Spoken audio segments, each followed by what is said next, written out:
Today we're talking about Carl Friston's free energy principle, and it's a guide to your brain's balancing act. When scientists talk about attention, they don't just mean staying focused on a task. In modern neuroscience, attention is defined in terms of how your brain decides which information to process more precisely and which to treat as less reliable. It's about managing uncertainty in a world that constantly bombards us with sensory data. Uncertainty here has a precise meaning. It refers to how confident your brain is about what's generating the sensations it receives. Our senses continuously capture signals, patterns of light, vibrations in air, chemical traces, and your brain tries to infer their underlying causes. What object is reflecting this light? What is making that sound? Each of these inferences come with a degree of confidence. If the input is clear and consistent, uncertainty is low, and precision, which is the inverse of uncertainty, is high. So if the input is ambiguous, uncertainty is high and precision is low. So this way of thinking treats perception as a kind of probabilistic inference, similar to what's done in statistics or machine learning or some forms of gambling. Your brain doesn't just record reality. It constantly generates hypotheses about what's out there and updates them based on incoming evidence. So attention in this formula is the process of estimating and adjusting the precision of prediction errors. Those are the differences between what your brain expects and what actually arrives through the senses. So only the most precise, high-value prediction errors are allowed to strongly influence what we consciously perceive. So this brings us to the deeper puzzle. This allocation of precision is not random or isolated. It is part of a much broader principle known as the free energy principle. It's a unifying theory for how we resist disorder and remain in viable states. Free energy can be written as complexity minus accuracy. Minimizing it guides your brain towards models of the world that are detailed enough to explain sensory data, yet simple enough to avoid wasteful overcomplication. And by the end, we will see why improvements in accuracy almost always come at the price of increasing complexity, and how attention is one of your brain's key tools for managing this trade-off. So let's talk about attention as precision control. So when neuroscientists speak of attention, they are moving away from the idea of a simple spotlight or filter that selects some information while ignoring the rest. Instead, attention is now the way the brain estimates precision, how reliable a stream of information is, so that it could decide where to invest cognitive effort. In technical terms, uncertainty refers to the width or variance of a probability distribution that represents possible causes of sensory input. So precision is the inverse of uncertainty. When the mind is highly certain about the source and meaning of a signal, precision is high. When it's unsure, precision is low. So let's break this down.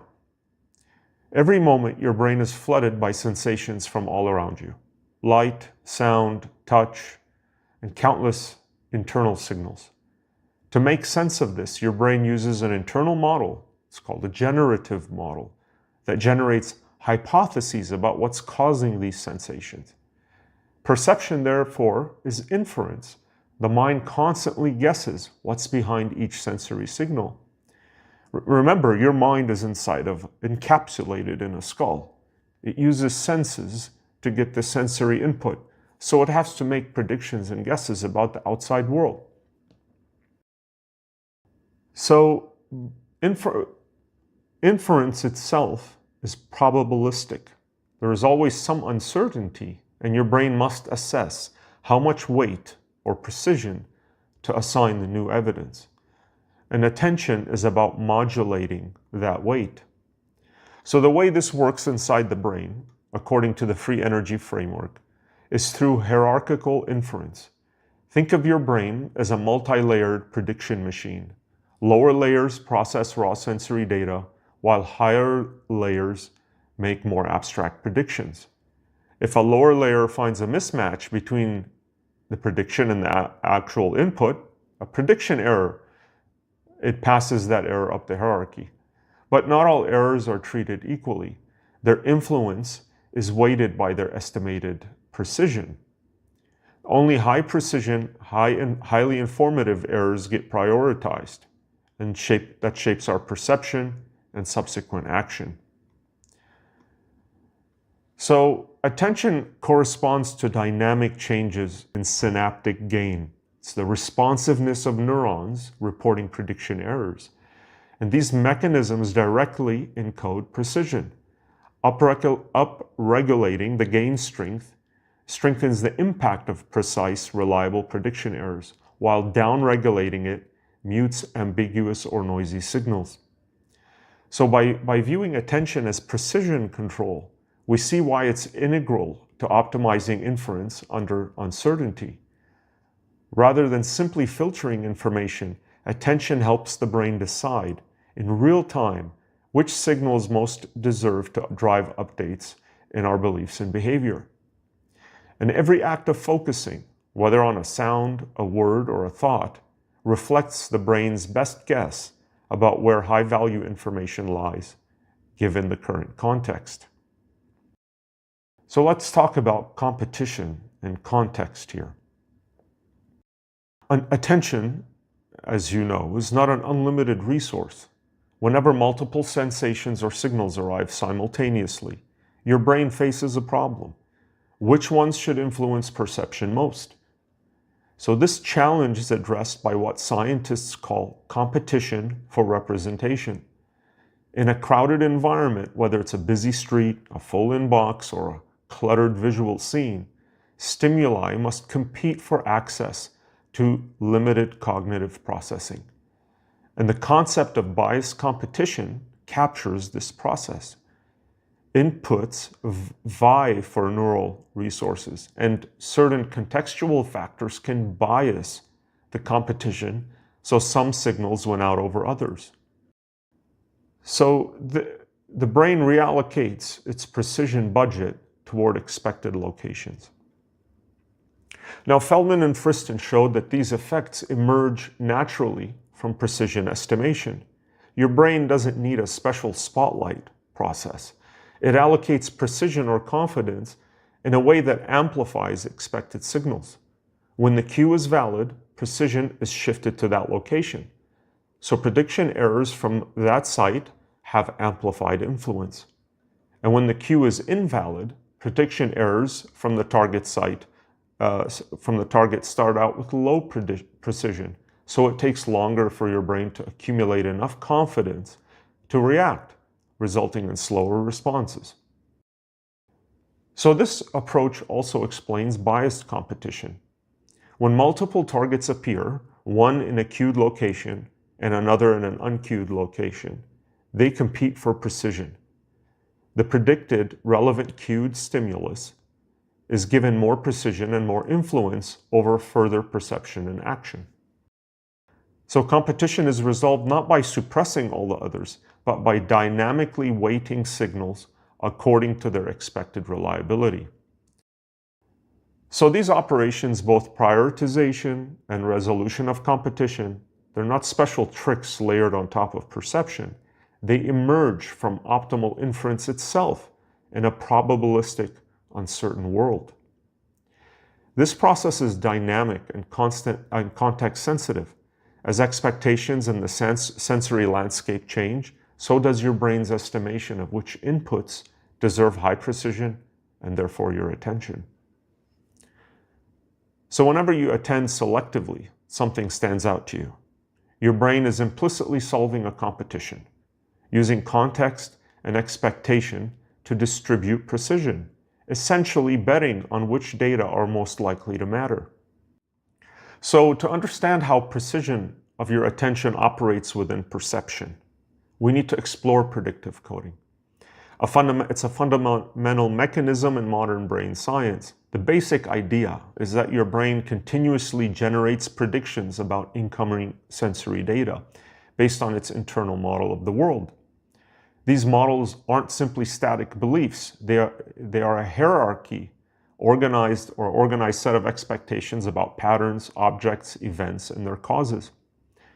When new sensory input arrives, lower levels in the cortex compare what's actually sensed against what was expected. The difference between the incoming data and the predicted data is called a prediction error. This error isn't just noise or mistake, it's valuable information. It tells your brain exactly where it's missing something or making incorrect assumptions. The key, according to Feldman and Friston, is that not every prediction error has the same impact. Errors are weighted by their precision, and that's the confidence that the brain assigns to each discrepancy.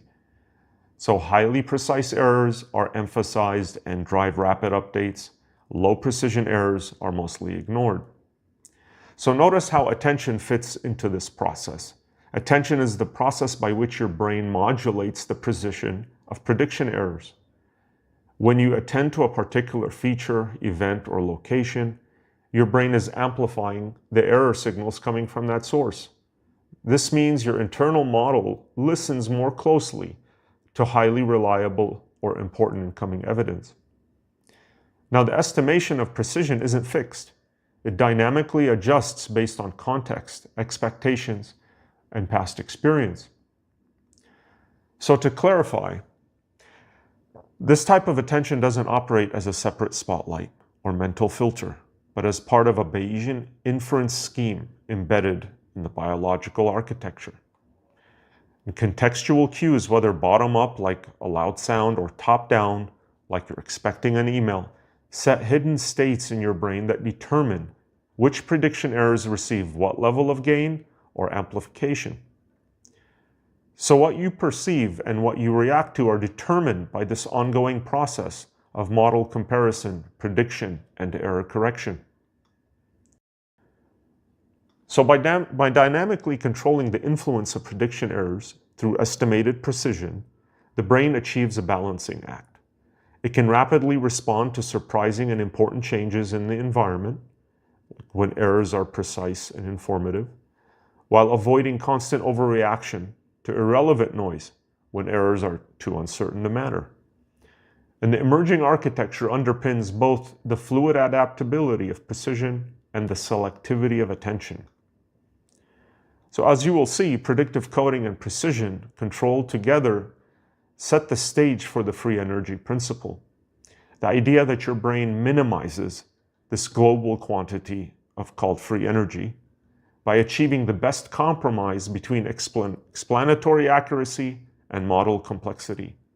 The principle, free energy, formalizes how living systems continually fine-tune what they pay attention to and how precisely they process what matters most. Okay, now for the free energy principle and why it's complexity minus accuracy. It's really a fascinating discovery.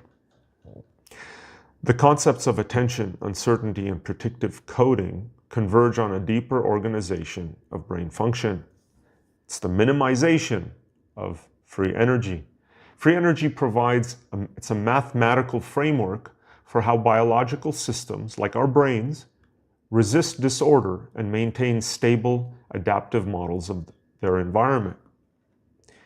Now, free energy represents a bound on surprise for an internal model. Your brain constantly receives sensory signals and tries to explain them. Essentially, it's a set of beliefs about what causes those sensations. The better the model fits reality, the less surprising the incoming data are, and the lower the free energy. But there is a cost. Making a model highly accurate often means making it more complex. Now, mathematically, Feldman and Friston's paper expresses free energy as complexity minus accuracy. Let's break this down a little bit. Accuracy measures how well the model predicts sensory data, how closely your brain's hypothesis matches the world, low prediction error. And complexity quantifies how much the current beliefs have shifted away from their priors or initial expectations. It's a formal measure of surprise. So why does increasing accuracy tend to increase complexity? Because accounting for more details in the world and reducing prediction errors requires the brain to adjust its parameters away from their simple prior settings, constructing a richer, more nuanced model. And this process incurs a complexity cost. The brain must compute, store, and maintain more information, which is energetically and structurally demanding. So the insight from Feldman and Friston is that minimizing free energy requires balancing these two forces. If the brain focused solely on accuracy, it could easily end up with overfitting hyper-complex model, one that perfectly explains every observed detail, but is inefficient, inflexible, and costly. On the other hand, prioritizing simplicity, low complexity, risks a model that's too coarse, missing key patterns and causing persistent prediction errors. So optimal behavior emerges from minimizing free energy, making the model as simple as it can be while still being accurate enough to account for the sensory evidence. So this is, so to speak, the sweet spot of inference and attention. Just enough detail to explain reality, but not so much complexity that the system becomes overloaded. Now, attention plays a direct role in this balancing act through precision allocation.